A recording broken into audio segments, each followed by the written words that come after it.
With exactly 100 days to the midterms, House Minority Leader Hakeem Jeffries is traveling to competitive states, headlining more than 400 grassroots events.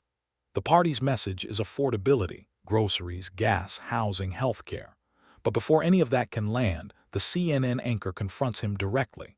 Defund the police, abolish ICE, open borders. Will Jeffries endorse those positions if Democrats win the majority? The answer sets the tone for everything that follows.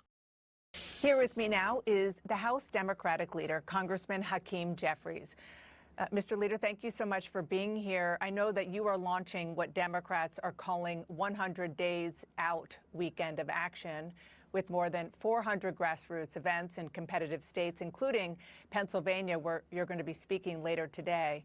At the same time, your party is fighting over whether the path back to the majority runs through the center or the activist left, who want to defund the police, abolish ICE, end aid to Israel, open borders.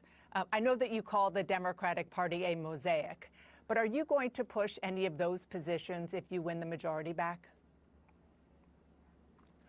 Well, what unites the party, and certainly what will take place over the next 100 days beginning today, is a focus on us fighting for an affordable America, based on the reality that life in this country is far too expensive, and everybody agrees that that's the dynamic that the country confronts. Too many people are working hard, they're playing by the rules, but they can't thrive and they can barely survive. Not enough food on the table, not enough gas in the tank, unable to actually regularly and consistently afford to pay the rent or pay the mortgage. We want to drive down the cost of groceries, drive down and lower the cost of gasoline, drive down the cost of housing, and also make sure that health care is affordable for every single American.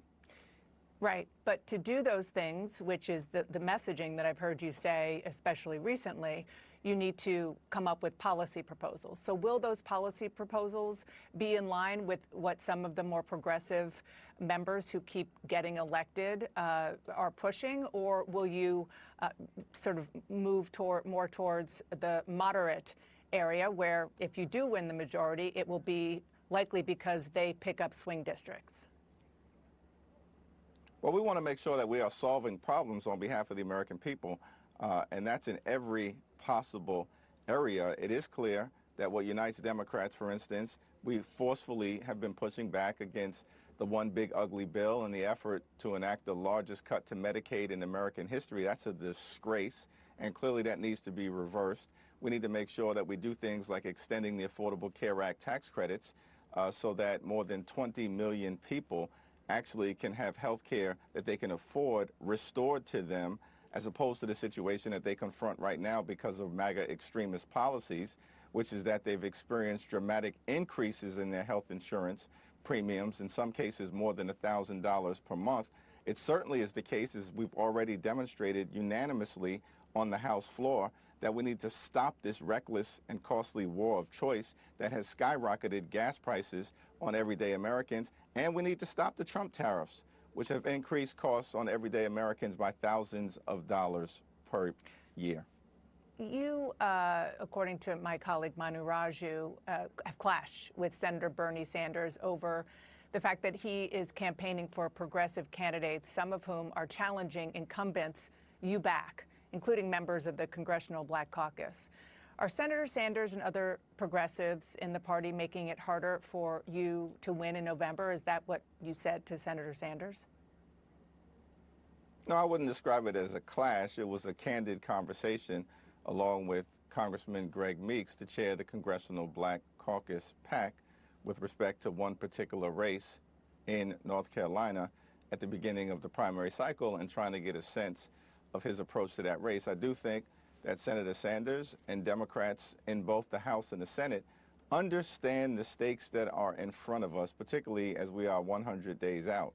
And that's making sure that we actually take back control. Jeffries has now drawn a sharp line. Democrats will not fund what he calls Trump's violent deportation machine, and he says not one incoming Democrat has raised the idea of abolishing ICE. But the interview is about to take an unexpected turn. A new state-level disclosure is arriving in real time, and it directly challenges one of the Democratic Party's most consistent talking points on election integrity. Hardworking American taxpayers and actually commit to making life more affordable for the American people. That's clearly what the American people want to see done, and that's not what Republicans have been able to accomplish during their time in office since Trump was sworn in back in January of last year. I think one of the things that some of those who are winning their primaries and will likely be in office want to know is if you are going to agree to hold votes on abolishing ICE, opening borders, things of that nature. Will you? Well, I've spoken to several of the incoming members of Congress across the ideological spectrum. Not a single person has raised those issues other than obviously what they've seen from House Democrats in pushing back against an out-of-control ICE, because we believe that immigration enforcement in this country clearly should be fair, just, and humane, and that's not what's taken place. That's the reason why House Democrats have taken a strong position as it relates to not giving a dime to Donald Trump's violent mass deportation machine until, of course, there is dramatic reform in this country and that ICE agents actually start to conduct themselves like every other cop, police officer, and law enforcement agent in the country.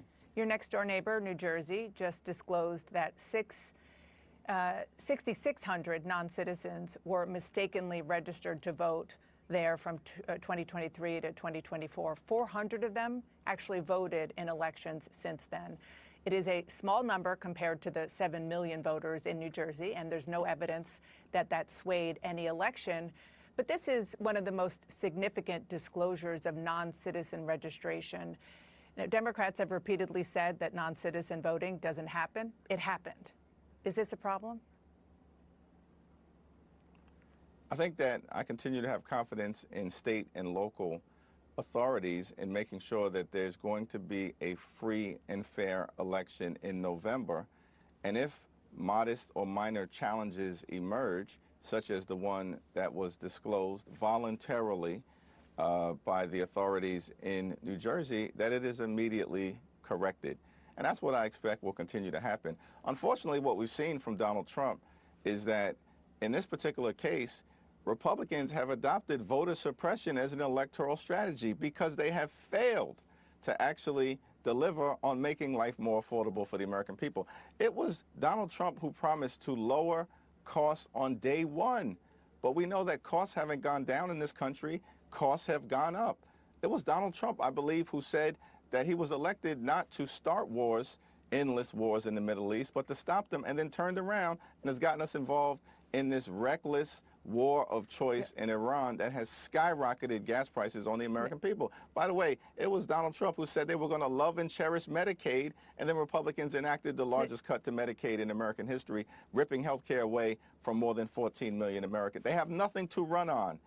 We're going to run on fighting for an affordable America. Mr. Leader, before I let you go, President Trump ordered signs placed outside the Museum of American History warning that it promotes inaccurate history.